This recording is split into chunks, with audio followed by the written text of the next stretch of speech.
ইয়েমেনের সক্রিয়তা যেন এক ঝড়ের মতো আছড়ে পড়ছে ইসরায়েল ও মার্কিনীদের উপর। তাদের প্রতিটি হামলা যেন এক একটি বজ্রপাত, যা শত্রুদের মাঝে ত্রাস সৃষ্টি করছে।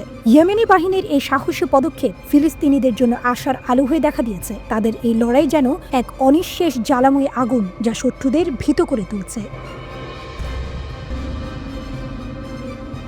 ইয়েমেনের জনগণ গাজাবাসীর পাশে দাঁড়িয়েছে। তাদের সমর্থন জানাতে ইয়েমেনের সামরিক বাহিনী একের পর এক মার্কিন ড্রোন ভূপাতিত করছে। এ পর্যন্ত 10টিরও বেশি ব্যয়বহুল আমেরিকান ড্রোন মাটিতে নামানো হয়েছে। লেবাননের আল মায়াদিন নেটওয়ার্ক জানিয়েছে, ইয়েমেনের দক্ষিণে ধামার প্রদেশের আকাশে একটি উন্নত মার্কিন ড্রোন ভূপাতিত করা হয়েছে। এই ড্রোনটি ইয়েমেনের বিরুদ্ধে শত্রুতামূলক মিশনে নিয়োজিত ছিল। যদিও ইয়েমেনি গণমাধ্যম এখনও বিস্তারিত তথ্য প্রকাশ করেনি, তবে ধারণা করা হচ্ছে ভূপাতিত ড্রোনটি MQ-9 মডেলের। ইয়েমেনি সেনাবাহিনী এবার ইসরায়েলের দিকে নজর দিয়েছে। তাদের মুখপাত্র ইয়াহিয়া সারি ঘোষণা করেছেন, ইয়েমেনি বাহিনী প্যালেস্টাইন 2 সুপারসনিক ব্যালিস্টিক ক্ষেপণাস্ত্র দিয়ে জাফা অঞ্চলের বেন গুরিয়ন বিমানবন্দরকে লক্ষ্যবস্তু করেছে। এই অভিযান সফল হয়েছে বলে দাবি করা হয়েছে। এর প্রমাণ হিসেবে কুদস নিউজ নেটওয়ার্ক জানিয়েছে, ক্ষেপণাস্ত্র হামলার পর বেন গুরিয়ন বিমানবন্দরে ফ্লাইট স্থগিত করা হয়েছে।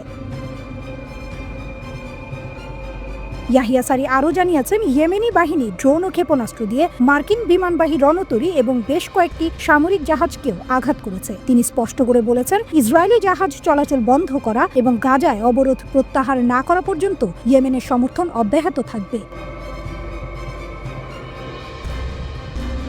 তার কথায় যুদ্ধবিমান বৃদ্ধি এবং আরও আক্রমণ চালিয়েও ইয়েমেনি জনগণকে নির্যাতিত ফিলিস্তিনিদের প্রতি তাদের ধর্মীয় ও নৈতিক দায়িত্ব পালনে বাধা দেওয়া যাবে না।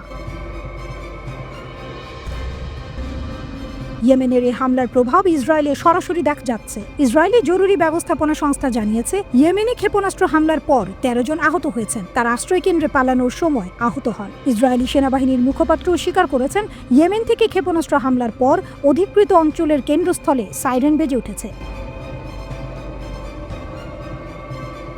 এদিকে ইয়েমেনে হামলার সময় ইসরায়েলি প্রধানমন্ত্রী নেতানিয়াহু আশ্রয়স্থলে পালিয়েছেন। আল কুদস নিউজ নেটওয়ার্কের প্রতিবেদন অনুযায়ী, ক্ষেপণাস্ত্র হামলার সময় তিনি জেরুজালেমের নেসেটে সংসদে উপস্থিত ছিলেন। হামলার খবর পেয়ে তিনি দ্রুত আশ্রয় নেন। ইয়েমেনের সামরিক বাহিনীর প্রতিটি ক্ষেপণাস্ত্র, প্রতিটি ড্রোন ভূপাতিত করার ঘটনা যেন এক একটি বিজয়ের গল্প। এই গল্পগুলো ফিলিস্তিনিদের মনে সাহস যোগাচ্ছে আর শত্রুদের মনে ভয়ের সঞ্চার করছে।